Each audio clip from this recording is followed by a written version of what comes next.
కాసేపట్లో తెలంగాణ బీజేపీ కీలక సమావేశం నిర్వహించనుంది. లోక్సభ ఎన్నికల్లో పోటీ చేసే అభ్యర్థులతో కిషన్ రెడ్డి, సునీల్ బన్సల్, చంద్రశేఖర్ తివారీ భేటీ కానున్నారు.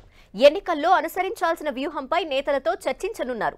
ఇప్పటికే 15 మంది అభ్యర్థుల్ని ప్రకటించింది బీజేపీ. కొత్త వారికి టికెట్ కేటాయించడంపై శ్రేణులు గురుగా ఉన్నారు. కార్యకర్తలను బుజ్జగించడంపైనే ప్రధానంగా చర్చించనున్నారు నేతలు.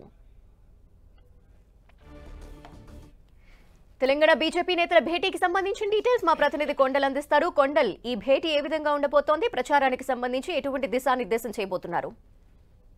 తెలంగాణలో అత్యధికంగా డబుల్ డిజిట్ ఎంపీ సీట్లు గెలవాలన్నది ప్రధానంగా బీజేపీ టార్గెట్ పెట్టుకుంది.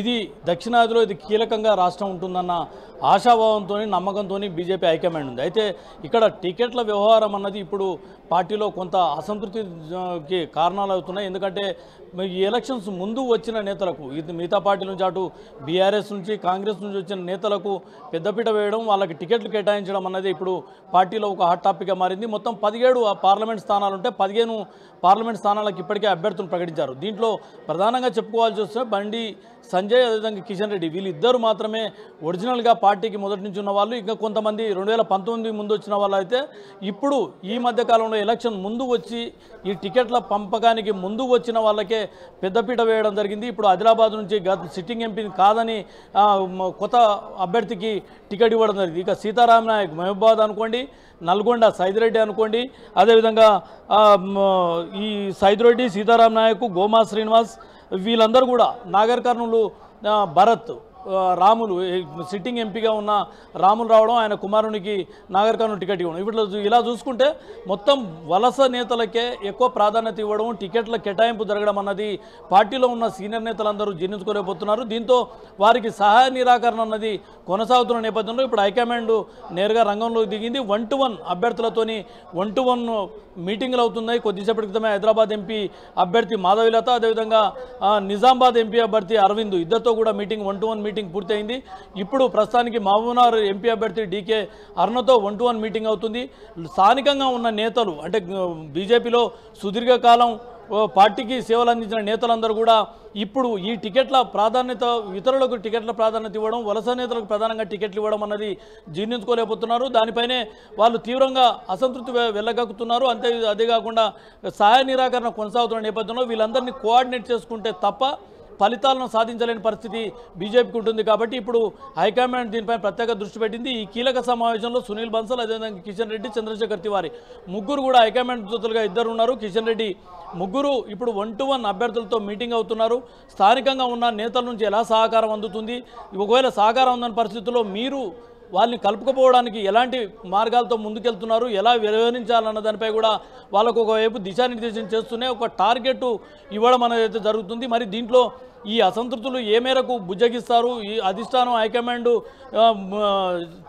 సర్ది చెప్తే ఎంతవరకు దిగి వస్తారని చూడాల్సి ఉంటుంది. ఏదేమైనప్పుడు కూడా బీజేపీలో గతానికి భిన్నంగా ఈ వ్యవహారం అయితే కొనసాగుతున్న పరిస్థితి ఉంది. ధనలక్ష్మి, అయితే ప్రస్తుతానికి అభ్యర్థులతో 1-to-1 భేటీ మాత్రమే జరుగుతున్న నేపథ్యంలో అందరికీ ఒకేసారి బ్రీఫింగ్, అలాగే ఈ ప్రచారానికి సంబంధించి ఏ విధంగా ఉండాలి అనే ఏమైనా ఉండబోతోందా?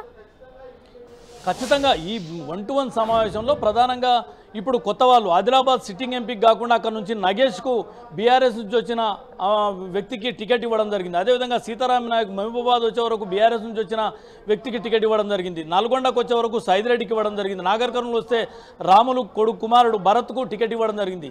అయితే ఈ ప్రధానంగా ఈ చోట్ల ఖచ్చితంగా పార్టీ శ్రేణుల నుంచి కొంత వ్యతిరేకత వ్యక్తం అవుతుంది. వారికి ఎవరు కూడా సహకరిస్తలేరు, వారితో కలుపుకోయే పరిస్థితి లేదు. కాబట్టి దీన్ని ఎలా అధిగమించాలన్నది ఫస్ట్ టాస్క్గా ఈరోజు సమావేశం ఉంది. వారికి అభ్యర్థులుగా వచ్చిన వారికి సర్ది చెప్పడం, పాత పార్టీలో ఉన్న వాళ్ళందరినీ కలుపుకపోయే దిశగా మీరు వివరించాలని చెప్పి వాళ్ళకు ఒక డైరెక్షన్ ఇవ్వడంతో పాటు ఒక ప్రత్యేక కార్యక్రమం అనుకోండి, వాళ్ళతో ప్రత్యేక మీటింగ్లు అనుకోండి ఏర్పాటు చేసుకోవడం, దీంతోపాటు పార్టీని గట్టెక్కించేందుకు ఎన్నికల్లో గెలిచే దిశగా వ్యూహాలు ఎలా ఉండాలన్న దానిపైన కూడా ఒక దిశానిర్దేశం అయితే హైకమాండ్ చేస్తుంది. ధనలక్ష్మి. కొండల్ టికెట్ రాని నేతలు ఏమంటున్నారు? వారు ఇప్పుడు ఆ బుజ్జగింపుల పర్వంలో భాగంగా అలక విడిచారా, సపోర్ట్ చేస్తామని చెప్తున్నారా? ఏమంటున్నారు అక్కడ? ఖచ్చితంగా ఈ దీంట్లో అయితే అసంతృప్తితో అయితే ప్రస్తుతానికి అసంతృప్తితోనే ఉన్న వాళ్ళే చాలా ఎక్కువగా ఉన్నారు. ఎందుకంటే సిట్టింగ్ ఎంపీగా ఉన్న స్వయం బాబురావు కాదని అక్కడ నగేష్కి ఇవ్వడం ద్వారా సిట్టింగ్ ఎంపీ నగేష్ అయితే ఈరోజు కార్యాలయానికి రాలేదు.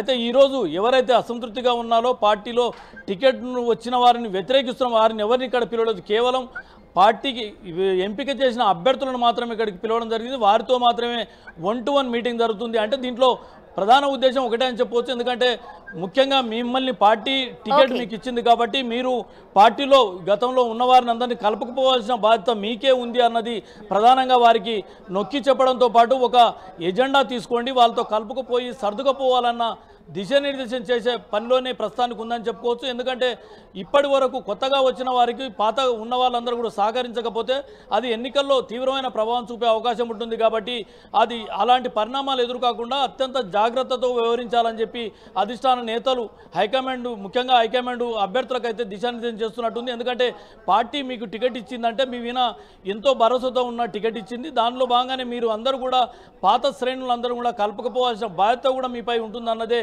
వారికి చెప్పడం జరుగుతుంది. ఇక పార్టీలో ఉన్న ఒకరిద్దరు పాత వాళ్ళు ఉన్నప్పుడు కూడా వారికి కూడా అందరినీ కలుపుకపోవడం, పార్టీ కార్యక్రమాలను ప్రజల్లోకి తీసుకెళ్లడం, ఫలితాలు సవ్యంగా వచ్చేలా జాగ్రత్తలు తీసుకోవడం అనేది ఒక టాస్క్ ఇచ్చినట్టుగానే మనం భావించవచ్చు. థాంక్యూ కొండల్.